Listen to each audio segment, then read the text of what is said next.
Om Swastiastu. Perkenalkan, nama saya Nimadiani Yartini, NIM 1817051-283. Di sini saya akan menjelaskan tentang materi penggabungan usaha dan contoh soalnya. Pertama-tama, pengertian penggabungan usaha. Berdasarkan pernyataan standar akuntansi keuangan PSAK nomor 22 paragraf 8 tahun 1999, penggabungan usaha atau business combination adalah pernyataan dua atau lebih perusahaan yang terpisah menjadi satu entitas ekonomi. Karena satu perusahaan menyatu dengan perusahaan lain atau memperoleh kendali atas aktiva dan operasi perusahaan lain. Tujuan penggabungan usaha yang pertama yaitu dapat meningkatkan struktur modal untuk pengembangan perusahaan. Yang kedua yaitu memperluas pangsa pasar atau market share yang pada akhirnya memungkinkan peningkatan volume penjualan produk-produk perusahaan. Yang ketiga yaitu mengintegrasikan kemampuan teknologi ke dalam sistem teknologi badan usaha yang masih lemah. Yang keempat yaitu memperkecil risiko yang ada pada lini salah satu produk perusahaan. Yang kelima yaitu dapat mencegah terjadinya pengambil alihan perusahaan-perusahaan yang lemah oleh perusahaan-perusahaan yang lebih kuat dan berskala besar. Yang keenam yaitu melalui penggabungan badan usaha, perusahaan yang baru terbentuk diharapkan dapat lebih maju dan berkembang oleh karena menyatunya kemampuan bakat dan keterampilan manajemen mengelola perusahaan. Yang terakhir yaitu penggabungan badan usaha dapat memberikan manfaat pada badan usaha yang memiliki pajak terhutang. Selanjutnya itu contoh soal penggabungan usaha. Bisa dilihat tabel yang sudah ada di slide. PT Ali berniat akan mengambil alih aktiva bersih milik PT Badu dengan cara mengeluarkan 18.000 lembar sahamnya dengan nilai nominal 10.000 dan nilai pasarnya 20.000. Biaya-biaya penggabungan yang timbul adalah sebagai berikut. Yang diminta yaitu biaya penggabungan yang timbul. Jadi di sini saya akan menjelaskan biaya penggabungan yang timbul.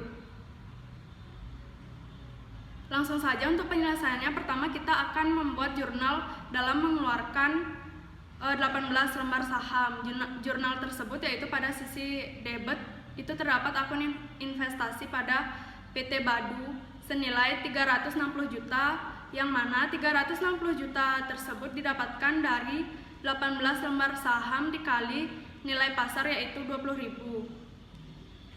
Selanjutnya pada sisi kredit itu ada modal saham yang mana senilai 180 juta. 180 juta ini didapatkan dari 18 lembar saham dikali dengan nilai nominal yaitu 10.000. Dan ada agio saham di sisi kredit dengan nilai 180 juta didapatkan dari 18.000 lembar saham dikali dengan nilai nominal 10.000. Untuk laba ditahan itu tidak ada karena memang tidak ada laba yang ditahan. Selanjutnya yang kedua yaitu kita membuat jurnal untuk mencatat biaya yang timbul. Akun tersebut yang pertama yaitu di sisi debit ada akun biaya-biaya penggabungan PT Badu senilai 8.500.000, di mana 8.500.000 ini didapat dari penjumlahan biaya akun, biaya hukum, biaya penerbitan saham, biaya pengeluaran saham, dan biaya pendaftaran saham. Setelah itu dijumlahkan maka mendapatkan hasil 8.500.000. Dan selanjutnya pada sisi debit terdapat agio saham sejumlah 2.500.000, di mana 2.500.000 ini terdapat pada biaya komisi senilai 2.500.000. Untuk menyelaraskan, kita akan menggunakan akun kas yang mana akun kas sudah ada pada sisi kredit senilai 11 juta rupiah. Baik, sekian penjelasan materi tentang penggabungan usaha beserta contoh soalnya. Saya ucapkan terima kasih. Baik, saya lanjutkan dengan menjelaskan materi tentang laba atas transaksi antar perusahaan persediaan beserta contoh soalnya. Transaksi persediaan antar perusahaan. Pengaruh transaksi antar perusahaan afiliasi atau transaksi antar perusahaan harus dieliminasi dari laporan keuangan konsolidasi. Transaksi antar perusahaan mengakibatkan saldo akun resiprokal pada buku perusahaan afiliasi. Keuntungan dan kerugian dari transaksi antar perusahaan harus dieliminasi sampai direalisasi melalui penggunaan atau melalui penjualan kepada pihak-pihak luar entitas yang dikonsolidasikan. Selanjutnya itu contoh soal. Laba atas transaksi antar perusahaan persediaan.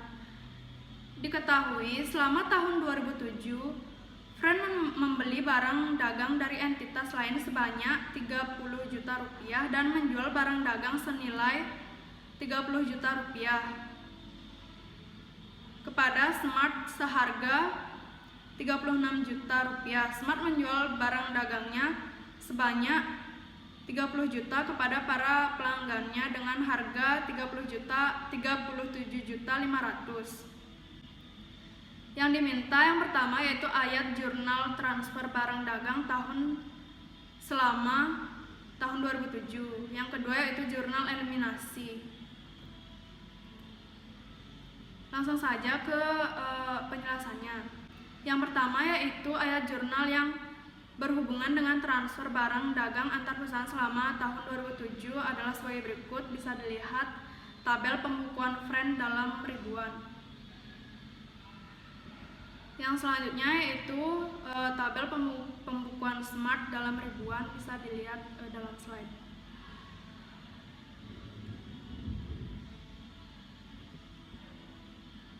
Penjualan Friend tahun 2007 kepada Smart 36 juta rupiah dan harga pokok penjualannya mencerminkan harga pokok dagangannya yang ditransfer kepada Smart sebesar 30 juta rupiah. Penjualan Smart tahun 2007 sebesar 37.500 terdiri dari barang dagang yang diperoleh dari Friend dan harga pokok penjualannya sebesar 30 juta rupiah dari 36 juta rupiah harga transfer barang dagangan yang diperoleh Friend.